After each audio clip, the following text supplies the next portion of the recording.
નમસ્કાર દર્શક મિત્રો, આપ જોઈ રહ્યા છો ગુજરાત ન્યૂઝ 86। અવનવા સમાચાર મેળવવા માટે આપ અમારી ચેનલને લાઈક કરો, શેર કરો અને સબસ્ક્રાઇબ કરો। થરા નગરપાલિકા ચાંદીપુરા વાયરસને આમંત્રણ આપી રહી હોય તેવું દેખાઈ રહ્યું છે।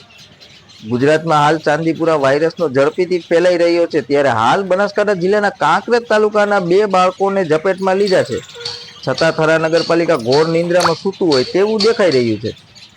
હાલ થરા નગરપાલિકા વિસ્તારમાં જ્યાં જોવો ત્યાં કચરાના ઢગ જોવા મળી રહ્યા છે અને ગંદકી જોવા મળી રહી છે। આમ રોગચાળા આમંત્રણ આપવામાં આવી રહ્યું છે તેવું લાગી રહ્યું છે। થરા નગરપાલિકામાં કચરાને લઈ આરોગ્ય વિભાગ દ્વારા વારંવાર લેખિત રજૂઆત કરવામાં આવી, છતાં કચરાના વિભાગના કર્મચારીઓ કોણ છે, કઈ નિંદ્રામાં સૂતા છે અને હવે આવા અધિકારીઓ ઉપર કોઈ પગલાં ભરવામાં આવશે ખરા?